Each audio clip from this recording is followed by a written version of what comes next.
ఒక డాక్టర్గా మీకు మరింత ఎక్స్పీరియన్స్ ఉంది. సో ఇలాంటి సెంటర్ని అంటే రీహాబ్ లాంటి సెంటర్ని నడపడం మీకు మరింత ఈజీ అవుతుందేమో. డైలీ అంటే ఓల్డ్ ఏజ్ పేషెంట్స్ వెళ్ళైతే మనం కరెక్టే ఓల్డ్ ఏజ్ హోమ్లో చూసాము. అది కాకుండా డే టు డే ప్రాక్టీస్ నేను ఆంకాలజిస్ట్ని. సో వాళ్ళ సఫరింగ్స్ ఎట్లా ఉంటాయి, ఒక్కసారి పేషెంట్ సిక్ అవ్వగానే యాటిట్యూడ్ వాళ్ళ అప్పుడప్పుడు క్లోజ్ రిలేటివ్స్ అవ్వచ్చు, ఫ్యామిలీ మెంబర్స్ కావచ్చు, కొంచెం వాళ్ళ సఫరింగ్స్ చూసినాక అనిపించింది డెఫినెట్గా రీహాబ్ సెంటర్ స్టార్ట్ చేస్తే బాగుంటుందని. సో అన్ని ఎక్స్పీరియన్స్తో ఇక్కడ స్టార్ట్ చేయడం జరిగింది మేడం. సో ఇప్పుడు మీకు వస్తున్నటువంటి పేషెంట్స్ నుంచి ఎలాంటి ఫీడ్బ్యాక్ వస్తుందండి? వాళ్ళకి సంబంధించిన వాళ్ళ నుంచి కానీ ఎలాంటి ఫీడ్బ్యాక్ వస్తుంది? సర్వీస్ విషయంలో కావచ్చు, సేమ్ టైము మెడికల్ సపోర్ట్ విషయంలో. ఇక్కడ సర్వీసెస్ గురించి మాట్లాడితే madam, physiotherapist almost morning 9 to evening 9 ఉంటారు.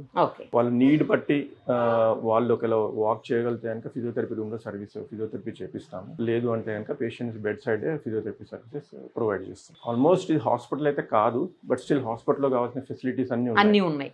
ఫార్మసీ 24/7 ఉంటుంది. Nursing staff almost throughout the day ఉంటారు.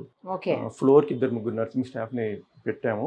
ఒకవేళ పేషెంట్కి నీడ్ ఉందంటే కనుక 1 పేషెంట్కి 1 నర్సింగ్ స్టాఫ్ కూడా ప్రొవైడ్ చేద్దాం నేను అనుకున్నాను మేడం. తర్వాత అంబులెన్స్ సర్వీస్ ఉంది. ఇది కాకుండా మరి ఎమర్జెన్సీ అయితే హాస్పిటల్ కావాలి ఎందుకంటే వాళ్ళు ఆల్మోస్ట్ మా దగ్గర 1 month ఉంటారు, 2 months ఉంటారు. అప్పుడప్పుడు వాళ్ళకి షుగర్ ఇష్యూస్ ఏ ఉండొచ్చు, లేకపోతే వేరే కోమార్బిడిటీస్ రావచ్చు. సో వాళ్ళకి నిజంగా అవసరం ఉందంటే కనుక అంబులెన్స్ లో వాళ్ళని నియర్ బై హాస్పిటల్ వాళ్ళ చాయిస్ ప్రకారం షిఫ్ట్ చేస్తాము. తర్వాత duty doctor madam. Duty doctor 24 hours ఉంటారు. ఇన్ నీడ్ పేషెంట్కి ఏమైనా రాత్రి ఏమైనా ఇబ్బంది అయినా సరే డ్యూటీ డాక్టర్స్ వస్తారు.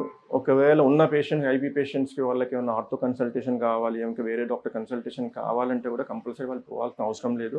ఐదర్ వాళ్ళకి అవసరం వస్తే వాళ్ళ దగ్గరికే పంపిస్తాం, లేదంటే మా కన్సల్టెంట్స్ ఉంటారు, వాళ్ళు జస్ట్ వచ్చి విజిట్ చేసి కన్సల్టెన్సీ ఇచ్చి వెళ్ళిపోతారు. ఇంకా ఫుడ్ గురించి మాట్లాడితే వాళ్ళకి రూమ్ సర్వీస్ మేడం, అంతా ఫుడ్ సర్వీస్ యాజ్ మనం ఓల్డ్ ఏజ్ హోమ్లో ఎట్లా చూసాము అక్కడ diet like breakfast, snacks, lunch and again మళ్ళీ 4 o'clock టీ టైం ఉంటుంది, మళ్ళీ డిన్నర్ ప్రొవైడ్ చేస్తున్నాం. ఇక ఫీడ్బ్యాక్ గురించి చూస్తే పేషెంట్స్ కొందరు వచ్చారు, డిశ్చార్జ్ అయ్యారు మేడం. వాళ్ళు మీరు బహుశా రివ్యూస్ కూడా చూడొచ్చు. చాలా హ్యాపీ ఉన్నారు వాళ్ళు. కాబట్టి ఇంకా ఎర్లీ ఇప్పుడే స్టార్ట్ చేసాం కాబట్టి ఐ థింక్ స్లోగా. ఇంకో బెటర్ పార్ట్ ఏంటంటే మీ దగ్గర స్టాఫ్ని చాలా మందిని ఇక్కడే ప్రొవైడ్ చేసేసి ఇక్కడనే వాళ్ళకి అన్ని ఫెసిలిటీస్ ఇచ్చి అకామిడేట్ చేస్తున్నారు కాబట్టి వాళ్ళు ఎనీ టైం వీళ్ళకి అందుబాటులో ఉంటారు.